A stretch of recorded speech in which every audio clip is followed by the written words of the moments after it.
Welcome back to the channel. Today we're not talking about diamonds, rubies, or sapphires, the stones that dominate global markets. Instead, we're looking at a different kind of value. These are gemstones whose worth is measured not in carats or price charts, but in cultural meaning. Stones that one civilization guarded as sacred, while another considered little more than ornament. From river stones turned into divine symbols in India, to volcanic crystals believed to be the tears of a goddess in Hawaii, to ancestral treasures protected by law in New Zealand, each of these gems tells a story of belief, ritual, and identity. Their glow is not universal, but deeply rooted in the cultures that raised them to prominence. And before we begin, if this is your first time here, we invite you to subscribe and share this documentary. For us, that simple action is more than a number, it's a gift.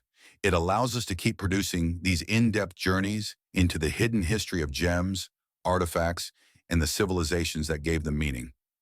Now let's begin our countdown of the top 10 gemstones valued only in certain cultures, and discover why their importance cannot be measured by price alone. Rank 10. Jet, the Mourning Stone of Victorian Britain. Jet is not a gemstone in the conventional sense, but a form of fossilized wood transformed over millions of years into a deep, black, lightweight material. Found primarily along the cliffs of Whitby in northern England, jet has been collected since the Roman era.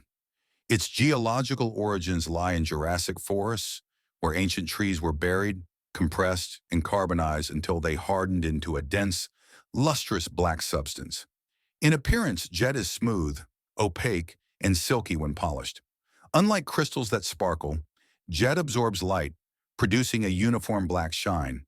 Its softness allows artisans to carve it into beads, cameos, and intricate jewelry pieces.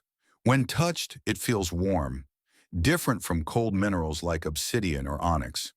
This subtle tactile quality added to its unique appeal in cultures that sought more than brilliance.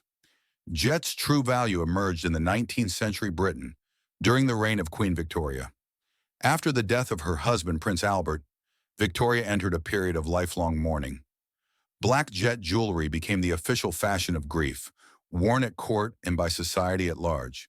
It was not about wealth but symbolism. A necklace or brooch of jet signified respect for the dead, piety, and social conformity. Demand soared, turning Whitby into the center of a thriving industry. Outside Victorian Britain, however, jet never held the same prominence. In many cultures, it was seen as a minor decorative stone, sometimes used as a protective amulet, but rarely commanding high value. Today, antique jet jewelry from the 19th century can fetch hundreds to a few $1,000s, depending on craftsmanship and provenance. Yet in gem markets dominated by diamonds, rubies, and sapphires, jet remains a cultural curiosity rather than a universal treasure. Why does jet belong on this list? Because it illustrates how gemstone value is not absolute, but shaped by culture and history. In Britain, it became a powerful symbol of loss and remembrance, while in much of the world it never rose beyond niche appreciation. Its black glow is a reminder that beauty sometimes lies in cultural meaning rather than intrinsic rarity. And here's a question for you. Should stones like jet, whose value is tied to one moment in history, still be considered gemstones of importance? Or do they belong only to collectors of culture, not jewelry markets? Share your thoughts in the comments. Your perspective adds to the discussion of how we define value itself. Rank number 10. Jet is the Mourning Stone of Victorian Britain, a fossil turned jewel, a cultural emblem of grief, and a reminder that the meaning of gemstones often depends not on their sparkle, but on the society that embraces them. Rank 9. Blue John Fluorite, the pride of Derbyshire, England. Blue John is one of the most unusual varieties of fluorite in the world. Found almost exclusively in the caves and mines of Derbyshire, England, it is instantly recognizable by its distinctive bands of purple, blue, and golden yellow. The colors appear in swirling patterns or stripes, making each polished piece look like a miniature landscape trapped in stone. Geologically, Blue John is fluorite, a relatively soft mineral with a hardness of 4 on the Mohs scale. It is easily carved, which made it perfect for ornamental work. In its natural form, it appears as massive veins rather than crystals, often dull and opaque. But once cut and polished, the bands of violet and amber emerge, glowing like stained glass when held to the light. Its cultural significance rests in 18th and 19th century Britain. During the height of neoclassical design, blue john was carved into vases, urns, goblets, and inlays for luxury furniture. Many of these pieces were commissioned for stately homes and royal collections. St. Michael's Mount and Chatsworth House still preserve blue john ornaments that reflect this era of British craftsmanship. The stone became a local pride of Derbyshire, exported in small quantities but celebrated mainly within Britain. On the global market, however, blue john never achieved the same prestige. To gemologists, it is simply a banded fluorite, fragile, easily scratched, and of modest intrinsic value. While high-quality pieces of antique blue john jewelry or carvings can fetch several $1,000s, raw material remains limited to local collectors and cultural enthusiasts. Its scarcity outside Derbyshire has made it more a regional treasure than an international gem. Why does blue john belong in this ranking? Because its value lies not in universal demand, but in cultural pride. For Derbyshire, it is a geological emblem, unique to their landscape, part of local identity and heritage. For much of the rest of the world, it is little more than an attractive fluorite. This contrast shows how gems can carry immense meaning in one culture while being overlooked elsewhere. And here's a question for you. Do you think stones like blue john, treasured in their homeland but overlooked abroad, deserve greater recognition on the world stage? Or should they remain symbols of local heritage, tied to the landscapes where they are born? Share your thoughts in the comments. Ranked number 9, blue john is the pride of Derbyshire, a fragile rainbow in stone, celebrated at home, but still waiting for its story to be fully appreciated beyond Britain. Rank 8, Shiva Lingam stones, sacred river stones of India. Shiva Lingam stones are unlike any other gemstones on this list. Found primarily along the Narmada River in Madhya Pradesh, India, they are shaped not by human hands but by nature itself. Over centuries, the river's current tumbled and polished them into smooth, elongated ovals. Their surface is marked by natural bands of brown, reddish, and gray hues, giving each stone a distinctive pattern that resembles flowing currents locked in rock. In terms of geology, Shiva lingams are a variety of cryptocrystalline quartz, often chalcedony mixed with iron oxides. They are not rare in a mineralogical sense, and they lack the sparkle of diamonds or the depth of emeralds. What sets them apart is not their chemical structure, but their cultural meaning. Within Hinduism, the lingam is a sacred symbol of Lord Shiva, one of the principal deities of the faith. For centuries, these stones have been collected from the Narmada River, ritually polished and placed in temples and households for worship. Their elongated shape is interpreted as a representation of both cosmic energy and divine presence. In this context, the value of a Shiva Lingam stone is immeasurable, not because of gemological rarity, but because of its role in spiritual practice. Outside of India, however, Shiva Lingam stones rarely carry the same recognition. In global gem markets, they are considered semi-precious at best, with most specimens selling for tens to a few $100s depending on size and polish. Collectors outside Hindu traditions often view them as exotic curiosities rather than valuable gemstones. This contrast, sacred in one culture, ornamental in another, makes Shiva Lingam stones a clear example of gems whose value is defined by cultural context. Why does this stone rank on our list? Because it shows that gemstone value is not universal. A diamond has global demand, but a Shiva Lingam has meaning rooted in faith, geography, and ritual. To millions of Hindus, it is a channel of devotion. To others, it may seem like nothing more than polished river rock. And here's a question for you. Should gemstones that hold deep spiritual meaning in one culture be respected globally as treasures, even if they lack rarity or market price? Share your thoughts in the comments. This question touches not only on gemology, but also on cultural respect in a globalized world. Rank number 8, Shiva Lingam stones are sacred river gifts of India, simple in geology, profound in meaning, and proof that sometimes the greatest value of a gem lies not in its sparkle, but in the culture that venerates it. Rank 7. Olivine Peridot, the volcano gem of Hawaii. On the beaches of Hawaii, the sand sometimes sparkles green. These tiny crystals are olivine, the mineral better known in the jewelry trade as peridot. Unlike diamonds or rubies, which are pulled from deep mines, olivine comes to the surface through volcanic fire. In Hawaii, entire shorelines, like the famous Papakolea Beach, are built from grains of this stone, washed out of ancient lava flows. In appearance, peridot is transparent to translucent, with colors ranging from yellow-green to rich olive. Cut as gems, they often show a warm, lime glow, softer than emerald but equally striking under sunlight. Crystals are usually small, but in rare cases can form gems of several carats suitable for jewelry. On the international market, fine peridots from Pakistan or Burma can sell for hundreds of dollars per carat, but Hawaiian olivine is usually too small or fragile for high-end trade. Its true value lies in Hawaiian culture. For generations, olivine has been linked to Pele, the goddess of volcanoes and fire.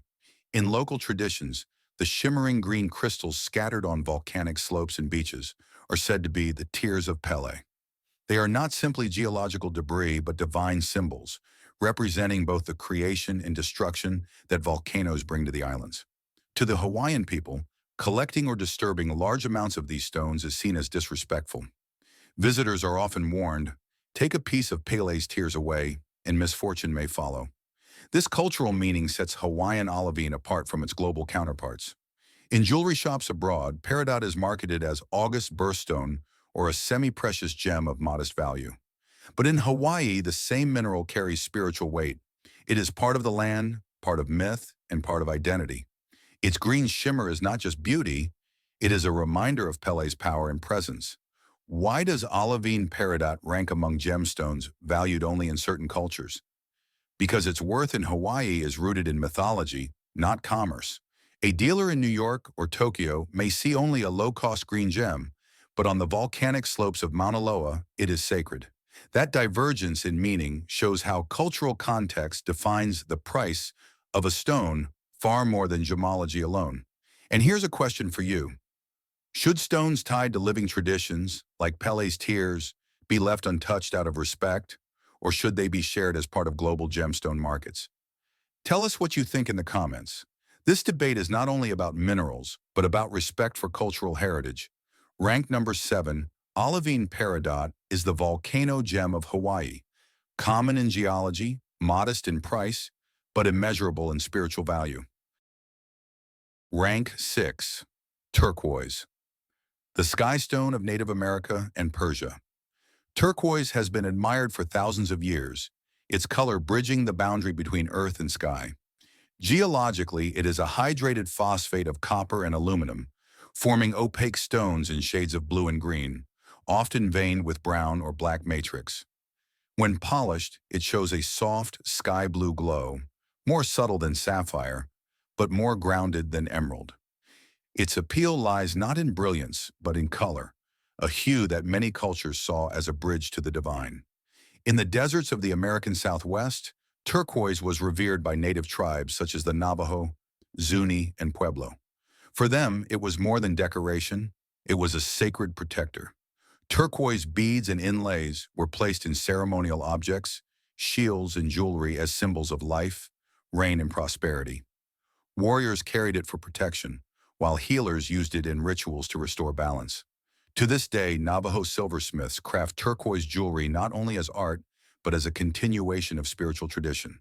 Across the world in ancient Persia, turquoise carried a similar sacred weight. Called firuze, meaning victory, it adorned thrones, mosques, and crowns. Persians believed the stone protected against misfortune, and warriors wore turquoise talismans into battle. The iconic turquoise domes of Iranian mosques echo this belief. The sky-colored stone was linked to heaven itself. Yet despite its sacred role in these cultures, turquoise never achieved the same universal prestige as diamond or ruby. On the international market, it is classified as a semi-precious stone. Prices range widely, from $10 cabochon to thousands of dollars for rare, untreated Persian turquoise with pure robin's egg blue. but its softness, Mohs 5 to 6, and susceptibility to discoloration limit its appeal for high-end global jewelry houses. In some markets, it is seen as too fragile or common, even as it remains priceless in cultural terms. Why does turquoise belong in this ranking? Because it shows the gap between cultural sanctity and global demand. To Native Americans and Persians, it is a sacred sky stone, part of identity and history. To the wider gem trade, it is valuable but not rare, often imitated or stabilized to prevent damage. Its worth depends entirely on perspective. Spiritual treasure for some, semi-precious accessory for others. And here's a question for you. Should gems like turquoise be valued more for their cultural meaning than their gemological ranking? Tell us in the comments. This is a debate not about chemistry, but about how we measure significance across civilizations. Rank number 6. Turquoise is the sky stone, sacred in two cultures separated by continents, yet seen differently by the global market. A gemstone of protection, prayer, and heritage, whose true brilliance shines not in trade, but in tradition. Rank 5. Amber, the northern gold of the Baltics. Amber is not a mineral at all, but fossilized tree resin, hardened over tens of millions of years. Its colors range from honey yellow to deep orange, sometimes nearly red. Some pieces are transparent, glowing like drops of sunlight, while others are opaque and milky. The most remarkable specimens contain ancient inclusions, trapped insects, leaves, or air bubbles from prehistoric forests. When polished, amber is light in the hand, warm to the touch, and radiates a soft golden glow, unlike any crystalline gem. For the Baltic region, amber is more than material. It is heritage.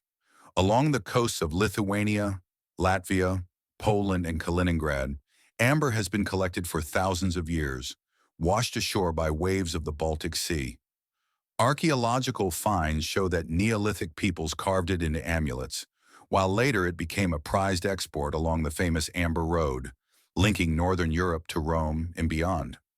In the Middle Ages, amber from the Baltic was called the northern gold, traded as currency and woven into crowns, rosaries, and even medicinal potions.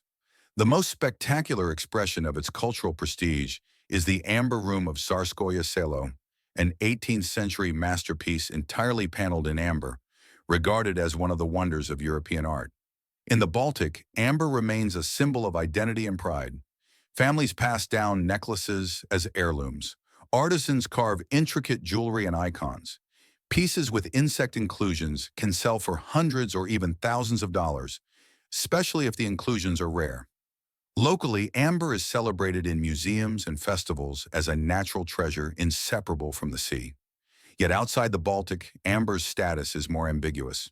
In many parts of the world, it is viewed as a semi-precious material, too soft, Mohs 2 to 2.5, and too common to rank alongside diamond, sapphire, or emerald. Some dismiss it as decorative resin rather than a true gem. Its fragility, it scratches easily, burns if heated, and can even dissolve in certain chemicals, makes it unsuitable for luxury jewelry on a global scale. Why does amber rank on this list? Because it reveals how cultural value can far exceed gemological ranking. In the Baltic, amber is gold of the sea, a symbol of history, power, and continuity. In other markets, it is often dismissed, sold in tourist shops for a few dollars. Its worth depends not on universal demand, but on regional reverence. And here's a question for you. Should amber be recognized as a gemstone of global importance, or should it remain primarily a cultural treasure of the Baltic world? Share your thoughts in the comments. Ranked number 5, amber is the northern gold, treasured in its homeland, underestimated abroad, and a reminder that not all gems shine the same way in every culture. Rank 4, Nephrite Jade, the stone of heaven in China. Nephrite jade has a history that reaches deeper into Chinese civilization than almost any other material. Geologically, it is a tough, fibrous silicate of calcium and magnesium, often found in shades of creamy white, mossy green, or smoky gray. Unlike crystalline gems, nephrite does not sparkle. Its appeal lies in its softness of color, its smooth polish, and its incredible toughness. It can be carved into intricate forms without breaking. In ancient China, nephrite was far more than decoration. Archaeological discoveries from the Liangzhu culture, over 4,000 years ago, revealed jade Kong and bead discs placed in tombs as symbols of heaven and earth. Later dynasties refined jade carving into an art that blended spirituality and politics. Confucius himself wrote that jade embodied the virtues of humanity, wisdom, and integrity. By the Han Dynasty, nephrite was called the Stone of Heaven, worn by emperors and buried with nobles. To the Chinese, jade was not simply beautiful, it was moral. Possessing it was said to refine the spirit and connect the living with the divine. Nephrite continued to dominate Chinese culture until the 18th century, when jadeite from Burma was introduced. Yet even then, nephrite retained its sacred place in temples, rituals, and imperial regalia. Its worth in China was higher than gold, defining wealth and power for millennia. Outside East Asia, however, nephrite jade was never viewed with the same reverence. In Europe, it was classified as a decorative stone, valued for carvings but not for jewelry. Lacking the sparkle of diamonds or the fire of rubies, nephrite was seen as opaque, ordinary, and soft, ranking only 6 on the Mohs hardness scale. Even today, Western gem markets often price nephrite at hundreds, not thousands of dollars. Unless tied to Chinese demand, its greatest value continues to come from cultural significance, not universal rarity. Why does nephrite rank on this list? Because it shows how the same material can be sacred in one culture and overlooked in another. For China, it was the stone of heaven, embodying moral virtue and imperial authority. For much of the West, it was simply another carving material, admired but never exalted. And here's a question for you. Should the value of a gemstone be judged by global standards, or should cultural reverence carry equal weight? Share your view in the comments. This debate matters because it reveals how differently societies assign meaning to the same stone. Ranked number 4, nephrite jade is the stone of heaven in China, a material of divine significance, yet one whose glow fades outside the culture that raised it to sacred status. Rank 3, obsidian, the ritual blade of Mesoamerica.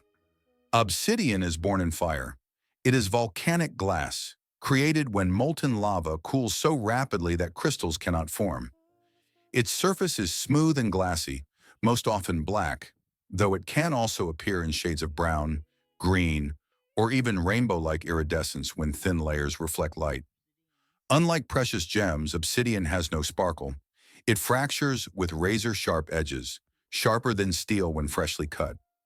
In Mesoamerica, obsidian was more than a stone. For the Aztec, the Maya, and other pre-Columbian cultures, it was the foundation of daily life and sacred ritual. Archaeological excavations reveal entire workshops dedicated to crafting obsidian blades, arrowheads, and ceremonial knives. These objects were not only weapons of war, but also instruments of religion. Aztec priests used obsidian blades in sacrificial ceremonies, believing the material embodied divine power.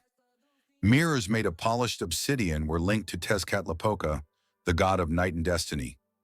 To hold obsidian was to hold both the tools of survival and the keys to the sacred. Its abundance in regions like central Mexico and Guatemala made it a practical material. Trade routes carried obsidian cores across Mesoamerica, and its distribution has allowed archaeologists to reconstruct ancient economies. Yet its worth was symbolic as much as functional. A diamond sparkles, obsidian cuts. Its sharpness became a metaphor for divine judgment, life and death, war and offering. Outside of these cultures, however, obsidian never gained global prestige. In the modern gem market, it is classified as a common volcanic glass. Decorative carvings, spheres, or arrowhead replicas may sell for tens to a few $100s, but rarely more. Even rainbow or gold sheen obsidian, prized for unusual optical effects, commands modest prices compared to ruby or sapphire. To Western collectors, it is a mineral curiosity, not a gemstone of great financial value. Why does obsidian rank among gemstones valued only in certain cultures?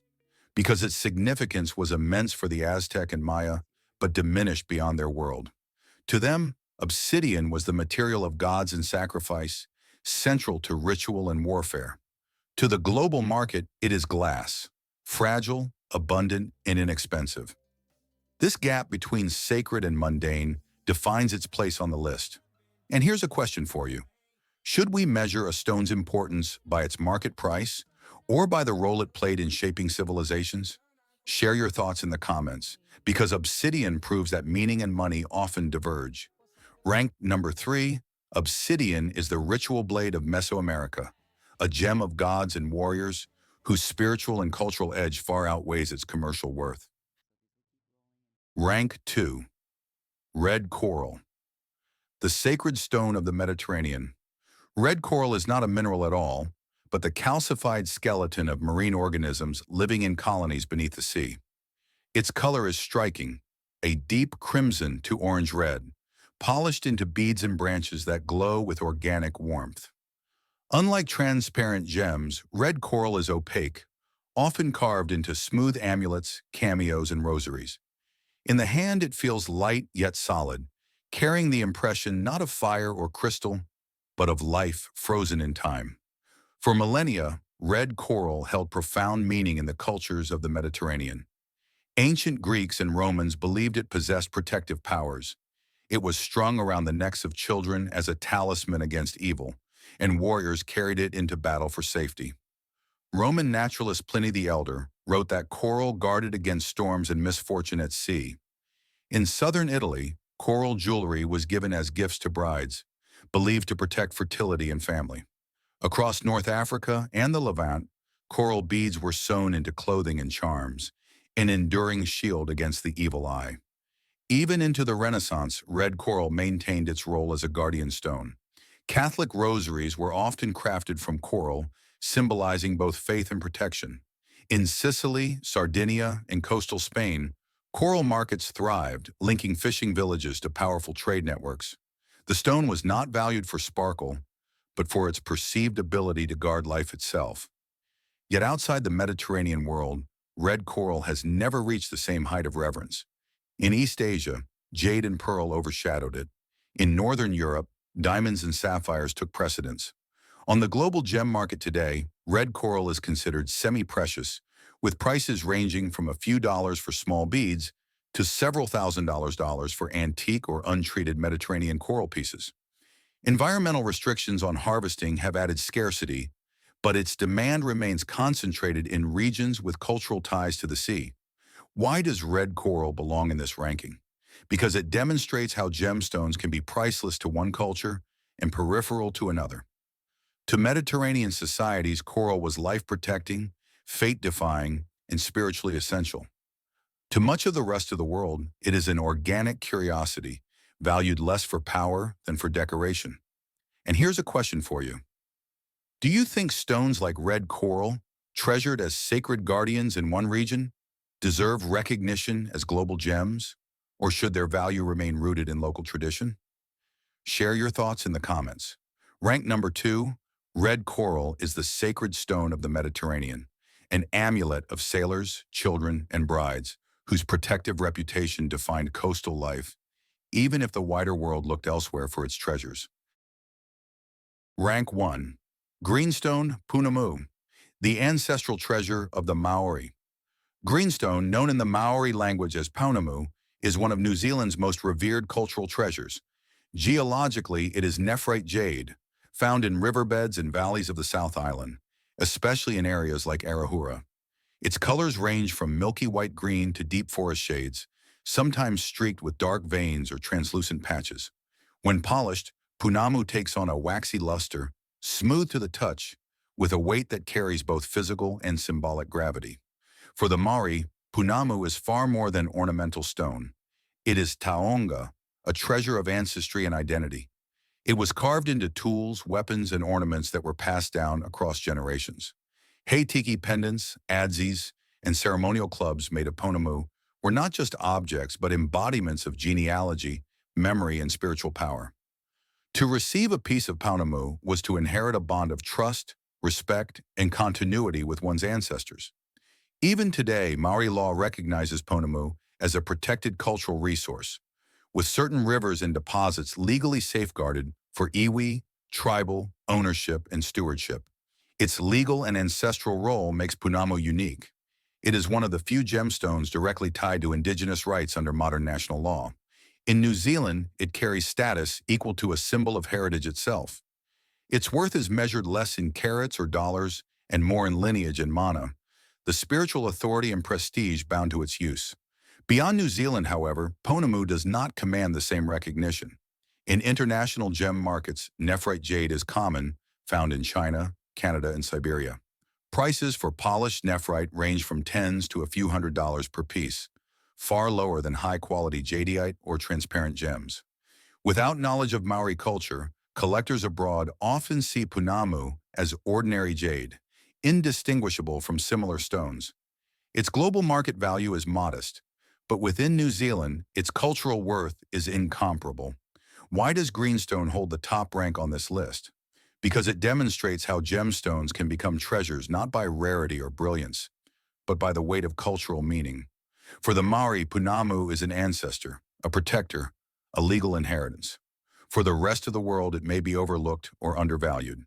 This contrast makes it the clearest example of how gemstone value depends on the lens through which it is seen. And here's a question for you. Should global markets treat stones like Pounamu with the same reverence they hold in indigenous cultures, or should their value remain local and sacred? Share your perspective in the comments. Rank number 1, Greenstone is the ancestral treasure of the Maori, ordinary jade to outsiders, but in New Zealand, a living symbol of heritage, law, and unbroken ties to the land. Thank you for staying with us until the end of today's journey. We've explored 10 gemstones whose worth does not lie in global markets, but in the cultures that gave them meaning. Stones that became sacred in rituals, symbols of protection, or treasures of ancestry. If you've been with our channel for a while, your support means the world to us. And if this is your first time watching, consider subscribing and sharing this video. It's a simple action, but for us, it's the greatest gift. It keeps these documentaries alive and helps us bring more hidden stories of history, culture, and geology to light. We'll be back in the next episode with another chapter in the untold history of gemstones and artifacts that shaped human civilization. Until then, take care, and we'll see you in the next documentary.